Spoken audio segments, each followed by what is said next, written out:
News from Beijing. There's been quite a bit of concern, especially these last few weeks, about the speed or lack of speed that chemical weapons are being taken out of Syria.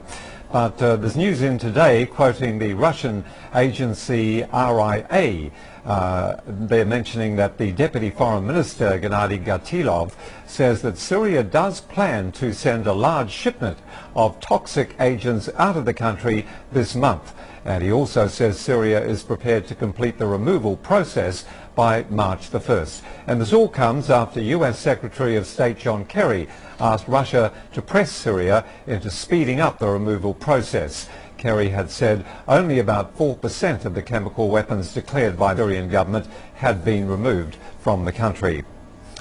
Thailand's opposition Democrat Party plans to challenge Sunday's disputed ballot in the Constitutional Court as the Election Commission probes possible campaigning irregularities.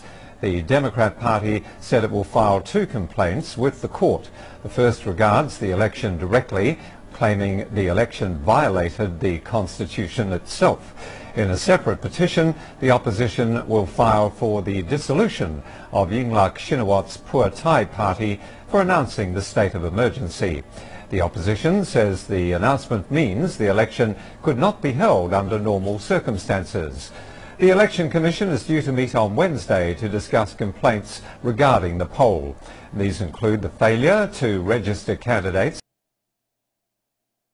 in 28 electoral districts and alleged abuse of authority by the government during the poll. And of course the election was marred by violence, with protesters managing to shut down a number of polling stations in Bangkok and in the south of the country amid reports of gunshots and explosions throughout the day. So 24 hours on, and the Thai anti-government protesters say they are determined to continue their street rallies aimed at ousting Prime Minister Yingluck Shinawat. CCTV correspondent Desita Chumsri filed this report from Bangkok. It was a vote the government wanted to unite the country, but a day later Thailand's political divisions appear to run even deeper. In Bangkok, protest leader Suthep Thaugsuban led thousands of protesters on a 14-kilometer march to celebrate what he viewed as a success in the campaign to force caretaker Prime Minister Yingluck Shinawat from power. Sunday's election was a massive failure for Yingluck because a lot of people did not go out to vote. They protested because they want reform. They don't want to comply with the voting. In Bangkok, there was only about 20% voter turnout. That's the smallest voter turnout in the history of all of Thailand's elections. On voting day, protesters surrounded polling stations in the capital and in cities across the country's south to try to derail the polls. But they failed to stop the election itself, and throughout most of Bangkok and the rest of Thailand, ballots were delivered and voting took place with few incidents. For caretaker Prime Minister Yingluck, that was good enough.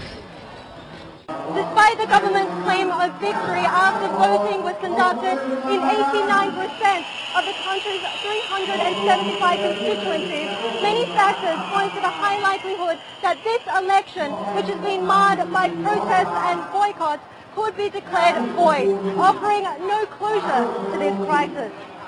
Final election results won't be known for months, and that could potentially create a dangerous power vacuum that analysts say could plunge Thailand further into crisis. They are willing to shoot guns at each other just to get the voting ballots out.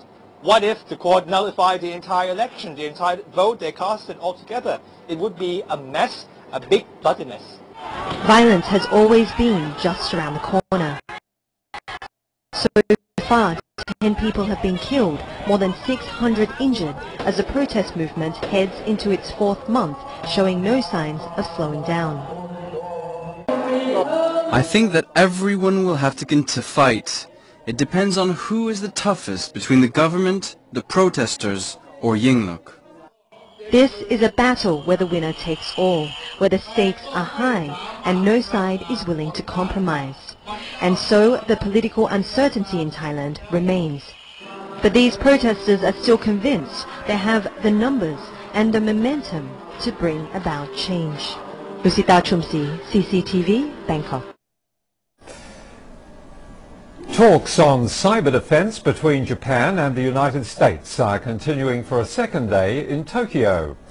The first of its kind two-day conference began on Monday, aiming to improve the ability of both countries to cope with cyber attacks targeting government bodies. Japan's Defense Policy Bureau Deputy Chief Ro Manabe and the Pentagon's Acting Deputy Assistant Secretary for Cyber Policies, John Davis, co-chaired the talks. They're scheduled to work out a training program for Japanese officials and an information sharing mechanism. Media reports say the two countries have also decided to train Japan's self-defense forces on cyber defense.